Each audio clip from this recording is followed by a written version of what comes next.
defense and due process. The court session on June 24, 2025 resumed after being adjourned the previous day, June 23, 2025, due to incomplete proceedings related to Simon Ekpa's ongoing trial and bail application.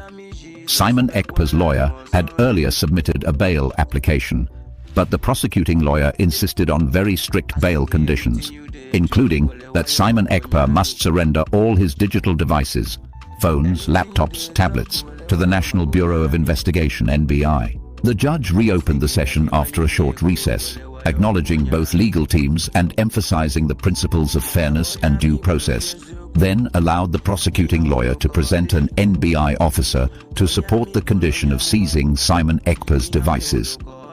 The NBI officer testified that the devices could contain evidence such as messages, emails, and metadata relevant to the case, and that their forensic imaging was necessary to preserve potential digital evidence and avoid tampering or loss. Simon Ekpa's lawyer cross-examined the NBI officer, exposing that the officer had no existing court order to search the devices and was relying on consent through bail negotiations rather than legal warrants. The lawyer challenged the officer's argument as speculative, insisting that the request violated Simon Ekpa's constitutional rights since he had not been convicted, and that digital devices contain sensitive personal and legal information. The cross-examination revealed that the NBI was possibly using the bail hearing to explore new charges or expand the current investigation by gaining access to Simon Ekpa's personal data under pressure. Simon Ekpa's lawyer strongly argued that tying bail to surrendering private devices was unlawful, likening it to coercion, and urged the judge to reject the request, stating that bail should focus on flight risk or danger to the public, not evidence gathering. The court allowed a human rights activist and lawyer to speak, who reinforced Simon Ekpa's defense by emphasizing that the state cannot violate an unconvicted individual's rights in the name of investigation, and that such practices set a dangerous precedent. The overall atmosphere in the courtroom favored Simon Ekpa's legal team, with widespread support for their stance on protecting constitutional rights and resisting what appeared to be an overreach by the prosecution, leading to jubilation among supporters in the court. A major courtroom debate unfolded over whether Simon Ekpa's electronic devices, phones and laptops should be submitted as a bail condition, with the prosecution claiming national security urgency while the defense insisted on legal due process. A human rights activist, who is also a legal practitioner, strongly opposed the idea of unconditional access to Simon Ekpa's digital devices, arguing it would set a dangerous precedent and violate his constitutional right without proper legal oversight.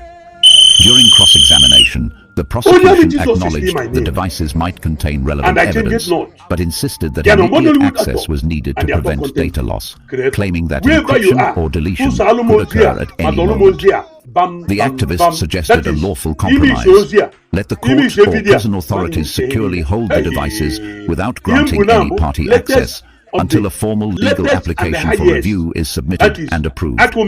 The prosecution rejected the idea of simple custody, arguing it fails to address the urgency of preserving volatile digital data, and emphasized that their request is not for unfettered access, but for supervised forensic examination. The presiding judge acknowledged the strong arguments from both sides and criticized the prosecution for waiting too long to seek access to Simon Ekpa's devices, implying the authorities had adequate time during his custody to investigate. Rather than forcing Simon Ekpa to hand over his devices immediately, the judge asked Simon Ekpa to personally explain the kind of data stored on his devices and allowed him time to compile a full list to be presented at the next hearing.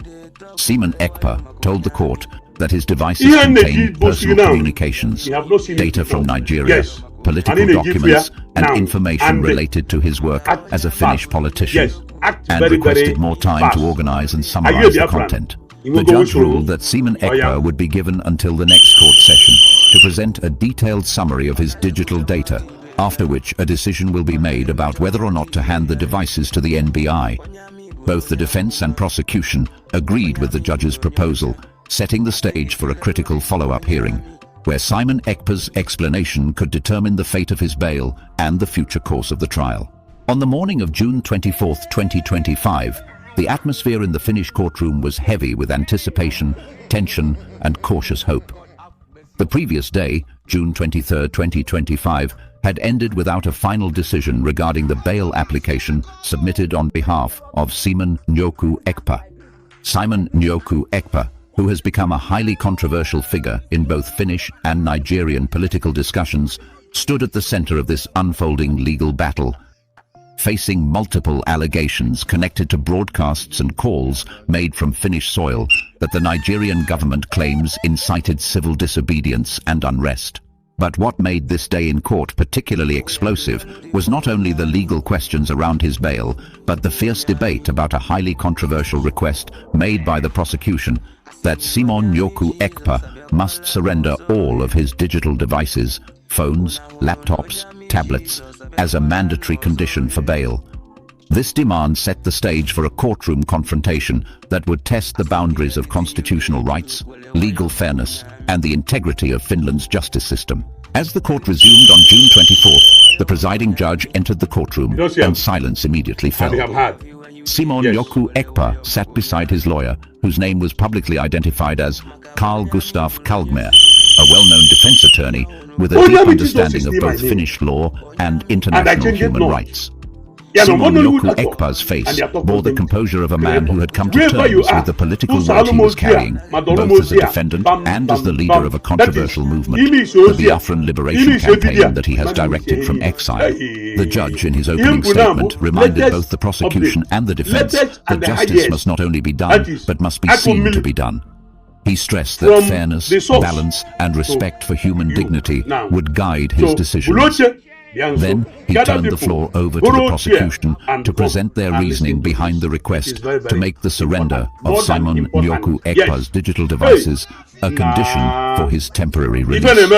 The prosecuting attorney stood and walked to the center of the courtroom, accompanied by an officer from the National Bureau of Investigation, the Finnish federal agency responsible for major criminal investigations. The prosecution's argument was straightforward, but deeply unsettling to many observers in the room. According to them, Simon Njoku Ekpa's electronic devices likely held critical evidence, files, emails, messages, and encrypted communications that could either strengthen or clarify the case.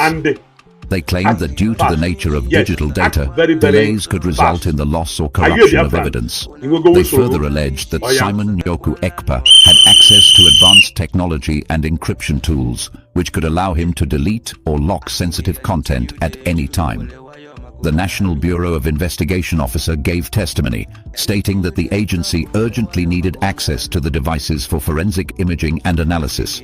He explained that digital forensics must be conducted as soon as possible to preserve metadata, timestamps, and other volatile digital footprints. The officer admitted, however, under cross-examination, that the National Bureau of Investigation did not currently have any warrant or court order allowing them to search or seize the devices. Instead, they hoped to gain access through a back door by tying this demand to Simon Njoku Ekpa's bail. Carl Gustaf Kalgmer, representing Simon Njoku Ekpa, stood calmly and began his cross-examination. With a measured voice and piercing logic, he asked the officer one critical question after another. Did the National Bureau of Investigation have legal grounds to confiscate personal property without a search warrant? Was there any formal request from the Nigerian government asking for these devices? Had Simon Njoku Ekpa been convicted of a crime? Had he resisted any lawful investigations in the past? The answers were, for the most part, no. Then, Carl Gustaf Kalgmer turned to the judge and addressed the court. He made it clear that what the prosecution was requesting was not simply about bail, but about setting a dangerous legal precedent, one where a person who had not yet been convicted could be forced to surrender his personal, private, and possibly legally protected digital life in order to secure temporary freedom. He argued that such coercion went against the very heart of Finland's democratic and constitutional values. He painted a vivid picture of the implications. What if this happened to another Finnish citizen tomorrow? What if authorities could hold bail as leverage to extract information, force compliance, or weaken someone's defense strategy? This, he said, was not justice. It was a form of digital blackmail, masked under the pretense of due process. The courtroom was riveted. Observers, journalists, and even legal analysts present in the gallery sat in stunned silence. The stakes had suddenly become larger than just the freedom of one man. The conversation had shifted toward the future of digital privacy in a legal world that was still learning how to balance security concerns with constitutional freedoms. Then something unexpected happened. The judge called upon a third-party observer who had been sitting silently in the room, a well-known Finnish human rights activist and practicing lawyer whose name was Maria Taavitsainen. She had been invited by the court to serve as an impartial voice. Given the international attention this case had attracted, Maria Taavitsainen took the floor and spoke with conviction and grace. She said that while the prosecution may have valid reasons to believe that the devices might hold useful evidence, bypassing the legal process by attaching device surrender to bail was an abuse of power.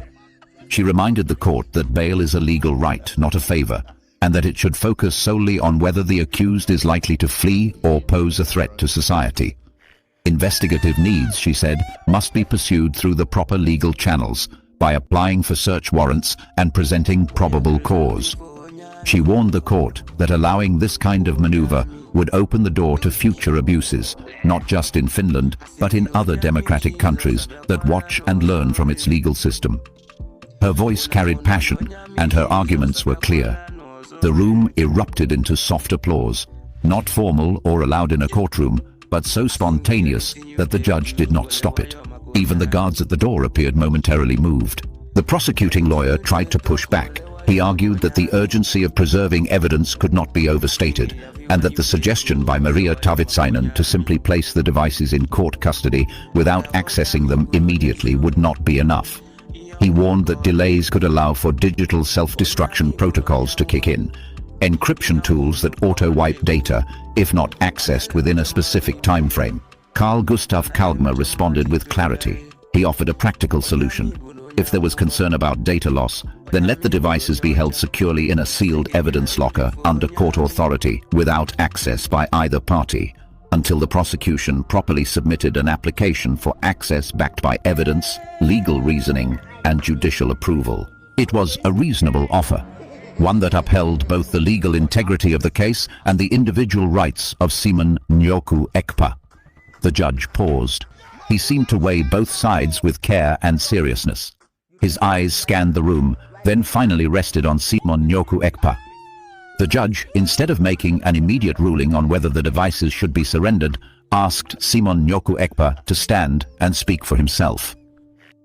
The courtroom turned quiet again as Simon Njoku Ekpa, a former Nigerian soldier and now a self-declared Biafran political leader, rose and walked to the center.